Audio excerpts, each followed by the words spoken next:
Hi നമസ്കാരം. പുതിയൊരു വീഡിയോയിലേക്ക് എല്ലാവർക്കും സ്വാഗതം. അപ്പോൾ ഇന്നത്തെ വീഡിയോ നിങ്ങൾ തമ്മിൽ കണ്ട പോലെ നാർസിസ്റ്റുകൾ നിങ്ങളെ ഉപേക്ഷിക്കാൻ പോകുന്നതിന് മുമ്പ് ചെയ്യുന്ന കാര്യങ്ങളെക്കുറിച്ചാണ്, അല്ലെങ്കിൽ അതിൻ്റെ സയൻസിനെ കുറിച്ചാണ് പ്രധാനമായിട്ടും ഇന്ന് സംസാരിക്കാനായിട്ട് പോകുന്നത്. നാർസിസ്റ്റുകൾ എപ്പോഴും നിങ്ങളുടെ അടുത്ത് പറയുന്നത്, നീ ഇല്ലാതെ എനിക്ക് ജീവിക്കാൻ പറ്റില്ല, നീ ഇല്ലെങ്കിൽ എൻ്റെ ജീവിതം അങ്ങനെയാവും ഇങ്ങനെയാവും, ഇങ്ങനെയൊക്കെ പറഞ്ഞ് നിങ്ങളെ ധരിപ്പിച്ചുകൊണ്ടിരുന്ന ഒരാൾ പെട്ടെന്നൊരു സുപ്രഭാതത്തിൽ വളരെ സ്ട്രേഞ്ചർ ആയിട്ടുള്ള ഒരാളായിട്ട് നിങ്ങൾ ഒരു രീതിയിലും നിങ്ങൾ എക്സിസ്റ്റ് ചെയ്യുന്നില്ല എന്നുള്ള രീതിയിൽ പെരുമാറി തുടങ്ങുന്നത് നിങ്ങൾ കാണാനിടയിട്ടുണ്ടോ, നിങ്ങൾ ശ്രദ്ധയിൽപ്പെട്ടിട്ടുണ്ടോ? നിങ്ങളില്ലാതെ ജീവിക്കാനേ പറ്റില്ല എന്ന് നിങ്ങളോട് പറഞ്ഞുകൊണ്ടിരുന്ന ഈ ഒരാൾ പെട്ടെന്ന് ഒരു സ്ട്രേഞ്ചർ ആയിട്ട് മാറും. നാർസിസ്റ്റ് എപ്പോഴും നാർസിസ്റ്റിക് ആയിട്ടുള്ള ആൾക്കാർ നിങ്ങളെ ഡിസ്കാർഡ് ചെയ്യുന്നതിന് മുമ്പ്, നിങ്ങളെ ഉപേക്ഷിക്കുന്നതിന് മുമ്പ്, നിങ്ങളെ അബാൻഡൻ ചെയ്യുന്നതിന് മുമ്പ് ചെയ്യുന്ന കാര്യങ്ങളിൽ ഏറ്റവും പ്രധാനപ്പെട്ട ഒരു കാര്യമാണിത്. ആ സമയത്ത് നിങ്ങൾക്കും ഫീൽ ചെയ്യും ഈ തരത്തിൽ ഇയാൾ പോകാൻ പോവുകയാണ് എന്നുള്ളൊരു ഗട്ട് ഫീലിംഗ്, എന്നുള്ള ഒരു ആങ്ഷ്യസ് ആയിട്ടുള്ള ഒരു ഇൻഡ്യൂറ്റീവ് ആയിട്ടുള്ള ഫീലിംഗ് നിങ്ങൾക്ക് വിക്ടിം എന്നുള്ള രീതിയിൽ അനുഭവിക്കാൻ കഴിയും. ഈ ബ്രേക്കപ്പ് എന്ന് പറയുന്നത് ശരിക്കും ഹെൽത്തി ആയിട്ടുള്ള റിലേഷൻഷിപ്പിൽ എങ്ങനെയാണ് കാണുക എന്ന് വെച്ച് കഴിഞ്ഞാൽ, രണ്ട് പാർട്ട്നേഴ്സും വളരെ തുറന്ന് സംസാരിക്കും. എന്തുകൊണ്ടാണ് അവർക്ക് മുന്നോട്ട് പോകാൻ കഴിയാത്തതെന്നും എന്താണ് അതിൽ വ്യത്യാസം വന്നതെന്നും അതിനെ പറ്റിയിട്ട് രണ്ടുപേരും സെൽഫ് റിയലൈസേഷനിൽ എത്തിയിട്ട് ഒരുപാട് ഡിസ്കഷനും ഒരുപാട് രീതിയിലുള്ള അങ്ങോട്ടും ഇങ്ങോട്ടുമുള്ള തിരിച്ചറിയലുകൾക്ക് ശേഷമായിരിക്കും അങ്ങനെ ഒരു ബ്രേക്കിംഗ് പോയിന്റിൽ എത്തുന്നത്, അല്ലെങ്കിൽ അങ്ങനെ ഒരു തീരുമാനം എടുക്കുന്നത്. എന്നാൽ ഒരു നാർസിസ്റ്റിന്റെ കീഴിലുള്ള ജീവിതത്തിൽ ഇത് എക്സാക്ട് ഓപ്പോസിറ്റ് ആയിരിക്കും. ഒരു നാർസിസ്റ്റിനെ സംബന്ധിച്ചിടത്തോളം അയാളുടെ പാർട്ണർ എന്ന് പറയുന്നത് ഒരു മനുഷ്യൻ, ഒരു ആത്മാവുള്ള ഒരു സോളുള്ള ഒരു മനുഷ്യനല്ല. അവിടെ ഒരു നാർസിസ്റ്റിനെ സംബന്ധിച്ചിടത്തോളം അയാളുടെ വിക്ടിം എന്ന് പറയുന്നത് അയാൾക്ക് ഉപയോഗിക്കാനുള്ള ഒരു ടൂളാണ്, ഒരു അപ്ലയൻസ് ആണ്, ഒരു എന്താ പറയുക ഒബ്ജക്റ്റ് ആണ്. ഈ ഒബ്ജക്റ്റിനെ എത്രത്തോളം അയാൾക്ക് ബെനിഫിറ്റഡ് ആവുമോ, എത്രത്തോളം കാലം ഈ ഒബ്ജക്റ്റ് അയാളെ സേവിച്ചുകൊണ്ടിരിക്കുമോ അത്രയും കാലമേ ആ ഒബ്ജക്റ്റിനെ കൊണ്ട് അയാൾക്ക് ആവശ്യമുള്ളായിരിക്കും. അതിന്റെ ആവശ്യം കഴിഞ്ഞു കഴിയുമ്പോൾ അതിനെ കൊണ്ടുള്ള ഗുണം, അല്ലെങ്കിൽ അതിനെ മാക്സിമം ഈ പാരസൈറ്റ്, നാർസിസ്റ്റ് എന്ന പാരസൈറ്റ് ഊറ്റി കഴിയുമ്പോൾ സ്വാഭാവികമായിട്ടും അത് അൺപ്ലഗ് ചെയ്തിട്ട് നാർസിസ്റ്റ് എന്ന് പറയുന്ന ആൾ നടന്നകലും. അപ്പൊ ഇന്ന് പ്രധാനമായിട്ട് സംസാരിക്കാൻ പോകുന്നത് 4 സ്പെസിഫിക് ആയിട്ടുള്ള കാരണങ്ങളാണ്, 4 സ്പെസിഫിക് ആയിട്ടുള്ള സയൻസ് ആണ് നാർസിസ്റ്റുകൾ നിങ്ങളെ പെർമനന്റ് ആയിട്ട് വിട്ടിട്ട് പോകാൻ പോകുന്നു, അല്ലെങ്കിൽ ആ ഒരു സമയത്ത് ആ ഒരു ഫേസിൽ സംഭവിക്കുന്ന കാര്യങ്ങളെ പറ്റിയിട്ടാണ് ഇന്ന് വിശദമായിട്ട് പറയാൻ പോകുന്നത്. ഇത്തരത്തിൽ ഒരു ഫേസ് സംഭവിക്കുമ്പോൾ ഈ ഡിസ്കാർഡിങ് ഫേസിൽ അതിൻ്റെ പിറകിലുള്ള സയന്റിഫിക് ആയിട്ടുള്ള ഫാക്ട്സ് എന്തൊക്കെയാണ് എന്നുള്ളതും, അതിനൊപ്പം തന്നെ നിങ്ങൾക്ക് എങ്ങനെ നിങ്ങളുടെ പവർ തിരിച്ചെടുക്കാൻ പറ്റും, നിങ്ങൾക്ക് എങ്ങനെ ഇത് വളരെ വൈസായിട്ട് ഹാൻഡിൽ ചെയ്യാൻ പറ്റും എന്നുള്ളതും ഈ വീഡിയോയുടെ അവസാനം വ്യക്തമായിട്ട് പറയുന്നുണ്ട്. അതുകൊണ്ട് മുഴുവനും വീഡിയോ കാണുക. ഈ നാർസിസ്റ്റുകൾ പ്രധാനമായിട്ടും 2 പ്രധാനപ്പെട്ട സയന്റിഫിക് ആയിട്ടുള്ള കാരണങ്ങൾ കൊണ്ടാണ് നിങ്ങളെ ഉപേക്ഷിച്ചിട്ട് പോകാം എന്ന് തീരുമാനിക്കുന്നത്. നാർസിസ്റ്റുകൾക്ക് നാർസിസ്റ്റിക് സപ്ലൈ എത്രത്തോളം ഇമ്പോർട്ടന്റ് ആണ് എന്നുള്ളത് നിങ്ങൾക്ക് എല്ലാവർക്കും നന്നായിട്ട് അറിയാവുന്ന കാര്യമാണല്ലോ. അതുകൊണ്ട് തന്നെ ഈ റിലേഷൻഷിപ്പിൽ ഒരു സ്റ്റേജ് എത്തുമ്പോൾ നിങ്ങൾ വളരെ എക്സോസ്റ്റഡ് ആവുകയും ഡിപ്രസ്ഡ് ആവുകയും ഫിനാൻഷ്യലി കംപ്ലീറ്റ്ലി നിങ്ങളുടെ കയ്യിൽ ഒന്നും ഇല്ലാത്ത രീതിയിൽ, എല്ലാം ഇയാൾ ഊറ്റിയെടുത്ത രീതിയിൽ, ഇയാളുടെ കൂടെയുള്ള ജീവിതത്തിൽ നശിച്ച രീതിയിലാകുന്ന സാഹചര്യത്തിൽ അവർക്ക് സപ്ലൈ കിട്ടാതെ വരും. അപ്പൊ അവരുടെ ഒരേ ഒരു മാർഗം ഈ റിലേഷൻഷിപ്പിൽ നിന്നും പുറത്തു പോവുക എന്നുള്ളത് തന്നെയായിരിക്കും. അതിനൊപ്പം തന്നെ ഇതിലെ രണ്ടാമത്തെ കാരണമാണ്, നിങ്ങൾ അവരുടെ ശരിക്കുള്ള മുഖംമൂടിക്കുള്ളിലെ അവരെ കണ്ടിട്ടുണ്ട്, ആ നാർസിസ്റ്റിനെ കണ്ടു കഴിഞ്ഞു, അല്ലെങ്കിൽ നിങ്ങൾക്ക് ആ അറിവ് കിട്ടിക്കഴിഞ്ഞു എന്നുള്ളത്. നിങ്ങൾ അങ്ങനെ ബൗണ്ടറീസ് സെറ്റ് ചെയ്യാൻ തുടങ്ങി അവർക്കിടയിൽ, അല്ലെങ്കിൽ ഗ്രേറോക്ക് റെസ്പോൺസസ് ഇവർക്ക് കൂടുതലായി കൊടുത്തു തുടങ്ങി. അങ്ങനെയൊക്കെ ആകുന്ന സാഹചര്യത്തിൽ അവിടെയും ഇവർക്ക് സപ്ലൈ ഒരു രീതിയിലും കിട്ടാത്ത സാഹചര്യം വരും. അപ്പൊ അത്തരത്തിൽ അവരുടെ സൈക്കോളജിക്കലായിട്ടുള്ള നീഡ്സ് നിങ്ങളിൽ നിന്നും ഒരിക്കലും കിട്ടാതാകുന്ന സാഹചര്യത്തിൽ, അല്ലെങ്കിൽ നിങ്ങളിൽ നിന്നും അതിലൊരു വലിയ ക്ഷാമം നേരിടുന്ന സാഹചര്യത്തിൽ നാർസിസ്റ്റിന്റെ ബ്രെയിന് നിങ്ങളെ റീകാറ്റഗറൈസ് ചെയ്യും. യൂസ്ഫുൾ എന്ന് പറയുന്ന കാര്യത്തിൽ നിന്നും വർത്ത്ലെസ് എന്ന് പറയുന്ന കാര്യത്തിലേക്ക്. ഇത്തരത്തിലുള്ള ഒരു കാര്യം നാർസിസ്റ്റിൽ നടന്നു എന്നുള്ളതിന്റെ ഒന്നാമത്തെ സൈനാണ് പൂർണ്ണമായിട്ടും അവർക്ക് നിങ്ങളോട് ഇമോഷണൽ ആയിട്ട് താല്പര്യമില്ലായ്മ ഉണ്ടായിരിക്കുക. ഡെഡ് ഐസ് എന്നതിന് പറയാം. ഈ ഡീവാലുവേഷൻ ഫേസിൽ നാർസിസ്റ്റുകൾ നമ്മളോട് റേജ് കാണിക്കും, നമ്മളിൽ നിന്നും ഒരു ഇമോഷണൽ റിയാക്ഷൻ കിട്ടാൻ വേണ്ടിയിട്ട് എല്ലാ രീതിയിലുള്ള ടാക്ടിക്സുകളും ഇവർ കാണിക്കും. എന്നാൽ ഈ ഡിസ്കാർഡ് ഫേസിലേക്ക് മാറിക്കഴിയുമ്പോൾ ഒരു ചില്ലിങ് ആയിട്ടുള്ള സൈലൻസ് ആയിരിക്കും, അല്ലെങ്കിൽ പൂർണ്ണമായിട്ടുള്ള ഒരു താല്പര്യമില്ലായ്മയായിരിക്കും ഇവരുടെ ഭാഗത്തു നിന്നും പെട്ടെന്ന് നിങ്ങൾക്ക് കാണാനായിട്ട് സാധിക്കുക. ഇതിന്റെ കാരണം എന്താണെന്ന് വെച്ച് കഴിഞ്ഞാൽ, അവരുടെ കോഗ്നിറ്റീവ് എമ്പതി എന്ന് പറയുന്നത് പൂർണ്ണമായിട്ടും നിങ്ങളിൽ നിന്നും പിൻവലിച്ചിരിക്കുന്നു. അവർ നിങ്ങളെ അബ്യൂസ് ചെയ്തുകൊണ്ടിരിക്കുമ്പോൾ നിങ്ങളിലെ ഒരുപാട് കാര്യങ്ങൾ അവർക്ക് ശ്രദ്ധിക്കേണ്ടതുണ്ട്. നിങ്ങളെ ഹേർട്ട് ചെയ്യാനായിട്ട് ഒരുപാട് കാര്യങ്ങൾ നിങ്ങളിൽ നിന്ന് മനസ്സിലാക്കി എടുക്കേണ്ടതുണ്ട്. എന്നാൽ ഫൈനലി ഇവർ നിങ്ങളെ ഉപേക്ഷിച്ചിട്ട് പോകാമെന്ന് തീരുമാനിച്ചു കഴിഞ്ഞാൽ അവർ സൈക്കോളജിക്കലി അവരുടെ ബ്രെയിനിൽ നിന്ന് തന്നെ നിങ്ങളെ എറേസ് ചെയ്ത് കളയും. ഈ ചത്ത കണ്ണുകളോടെ നിങ്ങളെ നോക്കുക എന്ന് പറയുന്ന പോലെ ആ രീതിയിലുള്ള ഒരു നോട്ടമായിരിക്കും ഇവരിൽ നിന്ന് നിങ്ങൾക്ക് കിട്ടുന്നത്. പിന്നെ നിങ്ങൾ കരയുന്നതോ നിങ്ങൾ ചിരിക്കുന്നതോ നിങ്ങളുടെ ഇമോഷൻസോ ഒന്നും ഇവരെ ബാധിക്കുന്നില്ല എന്നുള്ള രീതിയിലായിരിക്കും ഇവരുടെ പെരുമാറ്റം. ഇതിന്റെ ഒരു റിയൽ ലൈഫ് എക്സാമ്പിൾ പറഞ്ഞു കഴിഞ്ഞാൽ, ഇങ്ങനെ ഒരു ഫേസ് വന്നു കഴിയുമ്പോൾ നിങ്ങൾ പെട്ടെന്ന് കൺഫ്യൂസ്ഡ് ആയിട്ട് ഇത് എന്താണ് ഇയാളിൽ സംഭവിച്ചിരിക്കുക എന്ന് അറിയാൻ വേണ്ടിയിട്ട് ഇയാളുടെ അടുത്ത് ചോദിച്ച് ചെല്ലുകയോ എന്താണ് പറയാൻ വേണ്ടി പറയുകയോ ചെയ്തു കഴിഞ്ഞാൽ, നിങ്ങൾ അവിടെ നിൽക്കുന്നു, നിങ്ങൾ ഇത് പറഞ്ഞു എന്നുള്ള ഒരു ഭാവം പോലും കാണിക്കാതെ നിങ്ങളുടെ മുമ്പിൽ നിന്ന് ഇവർ പോയി ഇവരുടെ കാര്യങ്ങളൊക്കെ ചെയ്തുകൊണ്ടിരിക്കും. ആ ഉടുപ്പൊക്കെ മടക്കി വെച്ച് നിങ്ങൾ നിൽക്കുന്ന സ്ഥലത്ത് നിന്നും നിങ്ങൾ ഇല്ല എന്നുള്ള രീതിയിൽ പാസ് ചെയ്തു പോകുന്ന രീതിയിൽ ആ രീതിയിലുള്ള പെരുമാറ്റങ്ങളായിരിക്കും ഇവർ കാണിക്കുന്നത്. പലപ്പോഴും ഇത് കണ്ടുകൊണ്ട് നിൽക്കുമ്പോൾ തന്നെ നിങ്ങളുടെ ഉള്ളിൽ തോന്നിയിരിക്കും ആ പുതിയൊരു താവളം കണ്ടെത്തി കഴിഞ്ഞു എന്നുള്ളൊരു തോന്നൽ നിങ്ങളിൽ വന്നുകൊണ്ടിരിക്കുകയും ചെയ്യും. രണ്ടാമത്തേത് മങ്കി ബ്രാഞ്ചിങ് എന്ന് പറയും. രണ്ടാമത്തെ സേഫ് ആയിട്ടുള്ള ഇരയെ അല്ലെങ്കിൽ ആ സ്ഥലത്തെ നാർസിസിസ്റ്റ് എന്ന കുരങ്ങൻ കണ്ടെത്തി കഴിഞ്ഞു. നാർസിസിസ്റ്റ് അവർക്ക് വേറൊരു സ്ഥലം, സേഫ് ആയിട്ടുള്ള സ്ഥലം എത്തി അല്ലെങ്കിൽ പൂർണ്ണമായിട്ടും പോകാൻ പറ്റുമെന്ന് ഉറപ്പായാൽ മാത്രമേ നിങ്ങളെ ലീവ് ചെയ്യുള്ളൂ. കാരണം ഇവര് സ്വയം ഒറ്റപ്പെടുന്നത് വളരെയധികം പേടിക്കുന്ന ആൾക്കാരാണെന്ന് നിങ്ങൾക്ക് അറിയാമല്ലോ. അബാൻഡൻമെന്റ് എന്ന് പറയുന്നതാണ് ഇവർ ഏറ്റവും പേടിക്കുന്ന കാര്യം, അല്ലെങ്കിൽ ഏറ്റവും ഇവർക്ക് നൈറ്റ് മേഴ്സ് ഉണ്ടാകുന്ന കാര്യം. അതുകൊണ്ട് പൂർണ്ണമായിട്ടും ഒരു സപ്ലൈ അവിടെ റെഡിയായി കഴിഞ്ഞു എന്നുള്ള രീതിയിൽ ഇതിനെ കാണുക എന്നുള്ളതാണ്. ഇതിന് പിന്നിലെ സയൻസ് ആണ് മങ്കി ബ്രാഞ്ചിങ് എന്ന് പറയുന്നത്. ഈ കുരങ്ങൻ ഒരു കൊമ്പിൽ നിന്നും അടുത്ത കൊമ്പിലേക്ക് ചാടുമ്പോൾ മറ്റേ കൊമ്പ് അവിടെ പൂർണ്ണമായിട്ടും റെഡിയായി എന്ന് ഉറപ്പായി കഴിഞ്ഞാൽ മാത്രമേ ചാടുകയുള്ളൂ. ഇവർ ഗ്രൂം ചെയ്ത ഇവരുടെ പുതിയ സപ്ലൈ പൂർണ്ണമായിട്ടും റെഡിയായി കഴിഞ്ഞ ശേഷമായിരിക്കും ഇവർ ജമ്പ് ചെയ്യാനായിട്ട് തീരുമാനിക്കുന്നത്. ഈ നാർസിസിസ്റ്റുകൾക്ക് അവരുടെ ഫാൾസ് സെൽഫ് അതുപോലെ മെയിൻറ്റെയിൻ ചെയ്യാൻ വേണ്ടിയിട്ട് എപ്പോഴും അവരുടെ ബ്രെയിനിന് ഒരു ഡോപ്പമൈൻ കിക്ക് കിട്ടിക്കൊണ്ടിരിക്കണം.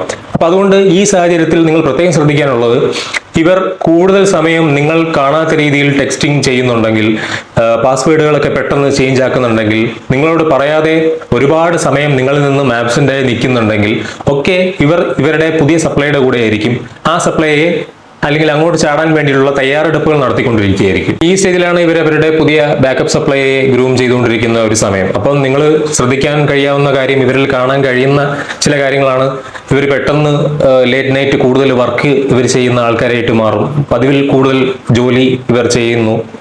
പതിവിൽ കൂടുതൽ ഇവരെ നിങ്ങളുടെ അടുത്ത് കാണാതെയാകുന്നു. പിന്നെ കൂടുതൽ ഇവരുടെ വസ്ത്രങ്ങൾ രീതിയിൽ മാറ്റങ്ങൾ ഉണ്ടാകുന്നു. പുതിയ വസ്ത്രങ്ങളും വളരെ പുതിയ ലുക്കും പുതിയ രീതിയിലുള്ള പല ചേഷ്ടകളും അവരിൽ കാണാനായിട്ട് സാധിക്കും. ഇതൊക്കെ ആ ഗ്രൂമിങ്ങിന്റെ ഭാഗമായിട്ടുള്ള പുതിയ സപ്ലൈയെ ഇംപ്രസ് ചെയ്യാൻ വേണ്ടി ചെയ്യുന്ന കാര്യങ്ങളാണ്. നിങ്ങളോട് ചിലപ്പോൾ പറയുന്നുണ്ടായിരിക്കും പുതിയൊരു ഫ്രണ്ടിനെ കിട്ടിയിട്ടുണ്ട്, ആ ഫ്രണ്ടിനോടൊപ്പം പോവുകയാണെന്നോ.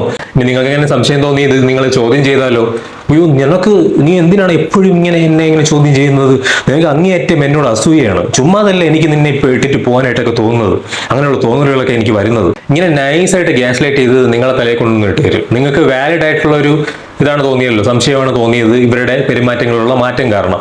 എന്നാൽ അത് നിങ്ങൾ കാരണമാണ് ഉണ്ടായതെന്ന് വരുത്തി തീർക്കാനുള്ള ഒരു അവസരമായിട്ട് ഇവരത് മുതലെടുക്കും. മൂന്നാമത്തേത് പോകുന്നതിന് മുമ്പുള്ള സ്മിയർ ക്യാമ്പയിനിങ് ആണ്. ചരിത്രം തിരുത്തി എഴുതുക. ഈ നാർസിസിസ്റ്റ് എന്ന് പറയുന്നത് അവരുടെ കഥയിൽ അവരൊരിക്കലും വില്ലൻ അല്ലല്ലോ. അവർ എപ്പോഴും ഒന്നുകിൽ നായകൻ അല്ലെങ്കിൽ വിക്ടിം ആയിരിക്കും. അതുകൊണ്ട് തന്നെ ഇവർ ഈ പോകുന്നതിന് മുമ്പ്, ഈ ബ്രേക്കപ്പിന് മുമ്പ് നിങ്ങളാണ് ഇതിന് കാരണമെന്നും നിങ്ങൾ കാരണമാണ് ഇപ്പോൾ അവർ വിട്ടിട്ട് പോകുന്നതെന്നും വരുത്തി തീർക്കാനുള്ള ഒരു കഥ മെനഞ്ഞുണ്ടാക്കും. അല്ലെങ്കിൽ ആ ഒരു പ്രോസസ്സ് അവർ എന്തായാലും ചെയ്യും. ഇതിന്റെ ഭാഗമായിട്ടാണ് ഇവർ സ്മിയർ ക്യാമ്പയിൻ ചെയ്യുന്നത്. ഇതിന്റെ പിന്നിലെ സയൻസ് എന്താണെന്ന് വെച്ച് കഴിഞ്ഞാൽ, ഇവരാണ് ബാഡ് പാർട്ണർ എന്ന് മറ്റുള്ളവർ അറിയുന്നത് വളരെയധികം ഭയക്കുന്നവരാണ്. കാരണം അത് അവരുടെ ഫ്രജൈൽ ഈഗോയ്ക്ക് വളരെ വലിയ ഹേർട്ടാണ്. ഇവിടെ പ്രൊജക്ഷനും റാഷണലൈസേഷനും എന്ന് പറയുന്ന രണ്ട് ടാക്ടിക്സുകൾ ഇവർ ഉപയോഗിക്കും.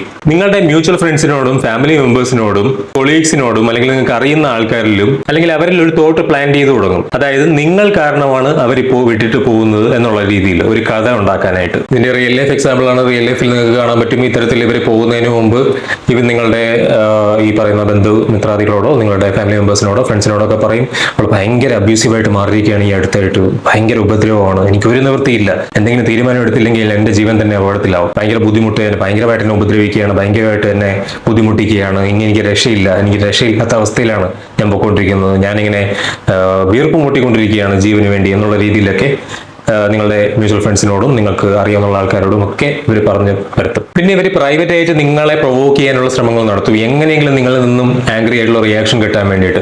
എന്നിട്ട് അത് റെക്കോർഡ് ചെയ്ത് വെക്കുകയോ അത് വീഡിയോ എടുക്കുകയോ അങ്ങനെ എന്തെങ്കിലും ചെയ്തിട്ട്, ഫോട്ടോ എടുക്കുകയോ ഇങ്ങനെ എന്തെങ്കിലും ചെയ്തിട്ട് നിങ്ങളുടെ ഈ ഫ്രണ്ട്സിന് അയച്ചു കൊടുക്കും, തെളിവായിട്ട്, നിങ്ങളുടെ സ്വഭാവ മാറ്റത്തിന്റെ തെളിവായിട്ട് കാണിക്കാൻ വേണ്ടിയിട്ട്. അപ്പോൾ അവിടെ വിക്ടിമിന് ഇത് അറിയണമെന്നുണ്ടാവില്ല. അവർ പലപ്പോഴും വിചാരിക്കും ഇതെന്താണ് നടക്കുന്നതെന്ന് പോലും തിരിച്ചറിയാൻ പറ്റാതെ ഇരിക്കുമ്പോഴായിരിക്കും ഇവരുടെ കൂട്ടുകാരുടെ അടുത്ത് നിങ്ങളുടെ ഫ്രണ്ട്സിനോട് പോലും ഇവർ പറഞ്ഞിട്ടുണ്ട്, അല്ലെങ്കിൽ നിങ്ങളുടെ ഫാമിലി മെമ്പേഴ്സിനോട് ഇവർ പറഞ്ഞിട്ടുണ്ട്, നിങ്ങളാണ് കാരണമെന്ന് പറഞ്ഞ് ധരിപ്പിച്ചിട്ടുണ്ട് എന്നുള്ളത്. അപ്പൊ ഇവർ വിട്ടുപോകുന്ന സമയത്ത് എല്ലാവരും വിശ്വസിക്കുന്നത് നിങ്ങൾ കാരണമായിട്ടാണ് ഇവർ വിട്ടുപോയിട്ടുള്ളത് എന്നുള്ള രീതിയിലായിരിക്കും. അപ്പൊ ചിലപ്പോൾ നിങ്ങൾക്ക് അറിയാൻ പറ്റിയെന്നും വരില്ല. നിങ്ങളുടെ ഫാമിലി മെമ്പേഴ്സിനോടോ ഫ്രണ്ട്സിനോടോ മ്യൂച്വൽ ആയിട്ടുള്ള ആൾക്കാരോടൊക്കെ ചോദിച്ചാൽ മാത്രമേ ചിലപ്പോൾ അറിയുള്ളൂ ഇവരിങ്ങനെ പറഞ്ഞിട്ടുമുണ്ടെന്നുള്ള കാര്യങ്ങൾ. ചിലപ്പോൾ നിങ്ങൾ അറിയണമെന്ന് പോലും ഇല്ല. നാലാമത്തേത് ഇൻസ്ട്രുമെന്റൽ എക്സ്പ്ലോയിറ്റേഷൻ ആണ്. വളരെ സൈലന്റ് ആയിട്ട് ചെയ്യുന്ന ഒരു തരം ഊറ്റിയെടുക്കൽ. ഇതെന്താണെന്ന് വെച്ച് കഴിഞ്ഞാൽ, നിങ്ങൾ ഇമോഷണലി റിലേഷൻഷിപ്പ് സേവ് ചെയ്യാൻ ശ്രമിക്കുമ്പോൾ ഇവരൊരു സൈഡിൽ കൂടെ വളരെ സൈലന്റ് ആയിട്ട് നിങ്ങളുടെ അവസാനമായിട്ടുള്ള ഒരു ഊറ്റിയെടുക്കൽ പ്രോസസ്സ്, നിങ്ങളിൽ നിന്നും ഊറ്റിയെടുക്കാനുള്ള ഒരു പ്രോസസ്സ് ഇവർ നടത്തിക്കൊണ്ടിരിക്കുകയായിരിക്കും എന്നുള്ളതാണ്. ഇതിന്റെ പിന്നിലെ കാരണം എന്താണെന്ന് വെച്ച് കഴിഞ്ഞാൽ, നാർസിസിസ്റ്റുകൾ മറ്റുള്ളവരെ അല്ലെങ്കിൽ അവരുടെ വിക്ടിംസിനെ ഒബ്ജക്റ്റുകളായിട്ടാണ് കാണുന്നത് എന്നുള്ളത് കൊണ്ട് തന്നെ അവരുടെ ഫൈനൽ സ്റ്റേജ് ഓഫ് എക്സ്പ്ലോയിറ്റേഷൻ എന്ന് പറയുന്നത് ഇൻസ്ട്രുമെന്റൽ എക്സ്പ്ലോയിറ്റേഷൻ എന്ന് പറയുന്ന സംഗതിയാണ്. ഇവിടെ എന്താണെന്ന് വെച്ച് കഴിഞ്ഞാൽ, ഇവർ കാൽക്കുലേറ്റ് ചെയ്ത് എന്തൊക്കെയാണ് ഇനി നിങ്ങൾ ഇന്ന് എടുക്കാൻ പറ്റുക എന്നുള്ള കാര്യങ്ങളും കൂടെ എടുക്കും. ഇനി എന്തെങ്കിലും രീതിയിൽ ഫിനാൻഷ്യലിയോ എന്തെങ്കിലും സാധനമോ അല്ലെങ്കിൽ ഏതെങ്കിലും തരത്തിലോ നിങ്ങളെ എക്സ്പ്ലോയിറ്റ് ചെയ്യാൻ പറ്റുമെങ്കിൽ ആ അവസ്ഥയിൽ അതും അവർ ചെയ്യും. ഇവർക്ക് ഒരു തരത്തിലുള്ള മോറൽ കോമ്പസും ഇല്ലാത്തതുകൊണ്ട് തന്നെ നിങ്ങളിൽ നിന്നും മോഷ്ടിക്കുന്നതൊന്നും അവർക്ക് യാതൊരു പ്രശ്നം ഉണ്ടാകുന്ന കാര്യമല്ല. ഇതിന്റെ റിയൽ ലൈഫ് എക്സാമ്പിൾ എന്ന് വെച്ച് കഴിഞ്ഞാൽ, നിങ്ങൾക്ക് പ്രകടമായിട്ട് തന്നെ കാണാൻ കഴിയും, പല സ്ഥാപനങ്ങളും വീട്ടിൽ നിന്നും അപ്രത്യക്ഷമാവുന്നു. നിങ്ങളുടെ ജോയിന്റ് അക്കൗണ്ടിൽ നിന്നും ഇവർ പേര് പിൻവലിക്കുന്നു, അല്ലെങ്കിൽ നിങ്ങൾ അറിയാതെ പൈസ പിൻവലിക്കുന്നു. ഇവരുടെ സാധനം അല്ലെങ്കിൽ നിങ്ങളുടെ സാധനം തന്നെ, നിങ്ങളുടെ സ്പേസിൽ ഉണ്ടായിരുന്ന സാധനങ്ങൾ പലതും ഇവർ നിങ്ങൾ അറിയാതെ റിമൂവ് ചെയ്യുന്നു. നിങ്ങളുടെ അടുത്ത് പറയും വലിയൊരു എമൗണ്ട് പൈസ കടം വാങ്ങിക്കാൻ പറയും, ഇവർ തിരിച്ചു കൊടുക്കാന്നുള്ള രീതിയിൽ നിങ്ങളെ കൊണ്ട് കടം വാങ്ങിപ്പിച്ചിട്ട് ഒരിക്കലും ഇവർ തിരിച്ചു തരില്ല. അങ്ങനെ ആ ലാസ്റ്റ് മൊമെന്റ് ഓഫ് ലൂട്ടിംഗ് ആണ് ഇവർ ചെയ്യുന്നത്. ശരിക്കും പറഞ്ഞാൽ അത് പോകുന്നതിന് തൊട്ട് മുമ്പ് നിങ്ങളെ അവസാനത്തെ ഒരു പിഴിയാണ്. ഇത് നിങ്ങൾ എന്തുകൊണ്ടാണ് അവെയർ ആവണമെന്ന് പറയുന്നതെന്ന് പറഞ്ഞു കഴിഞ്ഞാൽ, ലോങ് ടേം നാർസിസ്റ്റിക് അബ്യൂസിൽ നമ്മളിങ്ങനെ നിന്ന് കഴിഞ്ഞിട്ട് പെട്ടെന്ന് ഇത് കാണുമ്പോൾ നിങ്ങളുടെ ആദ്യത്തെ ടെൻഡൻസി എന്ന് പറയുന്നത് പാനിക് ആവുക എന്നുള്ളത് തന്നെ ആയിരിക്കും. പെട്ടെന്നുള്ള ഇവരുടെ പെരുമാറ്റം കണ്ടിട്ട് നിങ്ങൾ അവരെ പിടിച്ചു നിർത്താനുള്ള ശ്രമമോ അല്ലെങ്കിൽ ഇത് വീണ്ടും സ്റ്റേബിൾ ആക്കാനുള്ള ശ്രമമോ നടത്താനാണ് സാധ്യത. പക്ഷേ ഒരിക്കലും അത് ചെയ്യരുത്. ഇത് നമ്മൾ അവെയർ ആവണം എന്ന് പറയുന്നതിന്റെ പ്രധാനപ്പെട്ട കാരണം തന്നെ നമ്മളെ പ്രൊട്ടക്ട് ചെയ്യാൻ വേണ്ടിയിട്ടാണ്. അതായത് ഇവർ പോകാൻ തുടങ്ങുന്നു എന്ന് നിങ്ങൾ തോന്നുന്ന ആ സമയം മുതൽ തന്നെ നിങ്ങൾ ചെയ്യേണ്ട കാര്യം എന്ന് പറയുന്നത്, നിങ്ങൾക്ക് ഡോക്യുമെന്റ് ചെയ്യാൻ പറ്റുന്ന കാര്യങ്ങളെല്ലാം ഡോക്യുമെന്റ് ചെയ്യുകയും നിങ്ങളുടെ ഫിനാൻസ് എത്രയും പെട്ടെന്ന് സേഫ് ആക്കാനുള്ള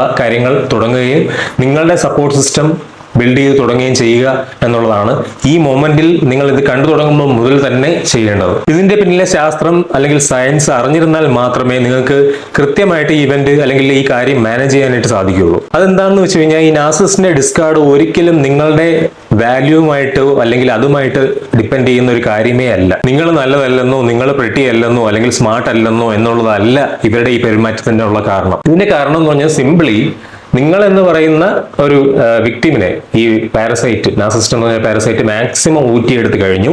നിങ്ങൾ എന്ന് പറയുന്ന അപ്ലയൻസ് കൊണ്ടുള്ള ഉപയോഗം അവർക്ക് കഴിഞ്ഞു. പുതിയൊരു അപ്ലയൻസ് അവിടെ റെഡിയായി നിൽപ്പുണ്ട്, അല്ലെങ്കിൽ പുതിയൊരു ഇവർക്ക് ഊറ്റിയെടുക്കാൻ പറ്റിയ ഒരു ഇര അവിടെ വന്നിട്ടുണ്ട്. അതിലേക്കുള്ള ഒരു കൂടുമാറ്റമാണ് ഇവിടെ നടക്കുന്നത് എന്നുള്ള രീതിയിൽ തന്നെ വേണം നിങ്ങളിത് മനസ്സിലാക്കാൻ വേണ്ടിയിട്ട്. നിങ്ങൾക്കൊരു ബുദ്ധിമുട്ടുണ്ടാക്കുന്ന രീതിയിൽ, വലിയൊരു വേദന ഉണ്ടാക്കുന്ന രീതിയിലായിരിക്കും ഇത് ഫീൽ ചെയ്യുക. പക്ഷേ ഇത് റിയാലിറ്റിയിൽ ഒരു ജയിൽ ചാട്ടം പോലെയാണ്. അതായത് നിങ്ങളും അയാളും കിടന്നിരുന്ന ഒരു സെല്ലിൽ നിന്നും ഇയാൾ തന്നെ ഇറങ്ങി പോവുകയാണ്. അവർ പൊക്കോട്ടെ, അവർ പോകണമെന്ന് തന്നെയാണല്ലോ നമ്മളും ആഗ്രഹിക്കുന്നത്. നമ്മളും അതിനുവേണ്ടി തന്നെയാണല്ലോ വെയിറ്റ് ചെയ്യുന്നത്. അതെങ്ങനെ പോയാലും നമുക്ക് തന്നെയാണ് അതിന്റെ നേട്ടം. ഇതിൽ നിങ്ങൾക്ക് ചെയ്യാൻ പറ്റുന്ന ഏറ്റവും വേസ്റ്റ് ആയിട്ടുള്ള കാര്യമാണ് ഈ കാര്യത്തിൽ നിന്ന് നാർസിസിസ്റ്റിനെ തടയുക എന്നുള്ളത്. അങ്ങനെ ഒരിക്കലും ചെയ്യരുത്. അവരവിടെ നിന്ന് ഇറങ്ങിപ്പോകുന്നത് സമാധാനത്തോടുകൂടി നിങ്ങൾ നോക്കി നിൽക്കുക. അവർ ഇറങ്ങിപ്പോട്ടെ, അവരുടേതായിട്ടുള്ള വേസ്റ്റുകളെല്ലാം കൊണ്ട് അവർ പൊക്കോട്ടെ. തിരിച്ച് നിങ്ങൾ ആ ഡോർ ലോക്ക് ചെയ്ത് നിങ്ങളുടെ ജീവിതം എന്ന് പറയുന്ന ആ ഒരു കാര്യത്തിലേക്ക് നോക്കുക. അതിനെ കരുപ്പിടിപ്പിക്കുന്ന കാര്യത്തിലേക്ക്, നിങ്ങളുടെ ബ്യൂട്ടിഫുൾ ആയിട്ടുള്ള മുമ്പോട്ടുള്ള ഹീൽഡ് ആയിട്ടുള്ള ഒരു ജീവിതത്തെക്കുറിച്ച് ചിന്തിക്കുക, അല്ലെങ്കിൽ അതിനുവേണ്ടി പ്രയത്നിക്കുക. അതുകൊണ്ട് തന്നെ നമ്മുടെ ലൈഫ് റീബിൽഡ് ചെയ്യാനുള്ള ഒരു പെർഫെക്റ്റ് ഓപ്പർച്യൂണിറ്റി ആയിട്ട് വേണം ഇതിനെ കാണാൻ. ആ രീതിയിൽ ഒരു ബ്ലെസ്സിംഗ് ആയിട്ട് വേണം ഇതിനെ മനസ്സിലാക്കാനായിട്ട്. അപ്പൊ ഇതിന്റെ ഈ വീഡിയോ നിങ്ങൾക്ക് ഹെൽപ്ഫുൾ ആയി എന്ന് ഞാൻ വിചാരിക്കുന്നു. നിങ്ങൾക്ക് അനുഭവിച്ചുകൊണ്ടിരിക്കുന്ന കുറെ കാര്യങ്ങളെ വാലിഡേറ്റ് ചെയ്യാനായിട്ട് സാധിച്ചിട്ടുണ്ട്, അല്ലെങ്കിൽ നിങ്ങൾക്ക് റിലേറ്റ് ചെയ്യാൻ പറ്റിയിട്ടുള്ള കാര്യങ്ങൾ ഈ വീഡിയോയിൽ ഉൾക്കൊണ്ടിട്ടുണ്ട് എന്നാണ് ഞാൻ കരുതുന്നത്. അപ്പൊ ഞാൻ എൻ്റെ വീഡിയോ ഈ കമ്മ്യൂണിറ്റി സബ്സ്ക്രൈബ് ചെയ്തിട്ടുള്ളവർക്ക് വേണ്ടിയിട്ട് ഞാൻ എൻ്റെ ഒരു 1-on-1 സെഷൻ, ഒരു ഇന്ററാക്ഷൻ സെഷൻ കണ്ടക്ട് ചെയ്യാൻ വേണ്ടിയിട്ട് ആലോചിക്കുന്നുണ്ട്. അതിന്റെ ഡീറ്റെയിൽസ് വരുന്ന ദിവസങ്ങളിൽ കമ്മ്യൂണിറ്റി പേജിൽ ഞാൻ പോസ്റ്റായിട്ട് അപ്ലോഡ് ചെയ്യുന്നതായിരിക്കും. അപ്പോൾ അതൊന്ന് ചെക്ക് ചെയ്യുക. ഇതുപോലെ ഇതുമായിട്ട് ബന്ധപ്പെട്ട് നിങ്ങൾക്ക് കൂടുതൽ വീഡിയോസ് കാണാൻ താല്പര്യമുള്ളത് ഇനി അങ്ങോട്ട് ഏതൊക്കെയാണ് എന്നുള്ളതും കൂടെ ഈ വീഡിയോയുടെ താഴെ കമന്റ് സെക്ഷനിൽ നിങ്ങളുടെ എക്സ്പീരിയൻസ് ഷെയർ ചെയ്യുന്നതിന്റെ കൂടെ കമന്റ് ചെയ്യുക. കൂടുതൽ ലൈക്ക് വരുന്നത്, കൂടുതൽ പേർക്ക് കാണാൻ താല്പര്യമുള്ളത് എന്നുള്ള ക്രമത്തിൽ നമ്മൾ അത് ഓരോന്നോരോന്നായിട്ട് ചെയ്യാം. നമുക്ക് ഓരോന്നോരോന്നായിട്ട് ഓരോ ഹെൽപ്ഫുൾ ആയിട്ടുള്ള വീഡിയോകൾ നിങ്ങളിലേക്ക് എത്തിക്കാം. അപ്പോൾ പുതിയൊരു വീഡിയോ ആയിട്ട് അടുത്ത ദിവസങ്ങളിൽ തന്നെ നമുക്ക് വീണ്ടും കാണാം. അതുവരെ എല്ലാവർക്കും ബൈ.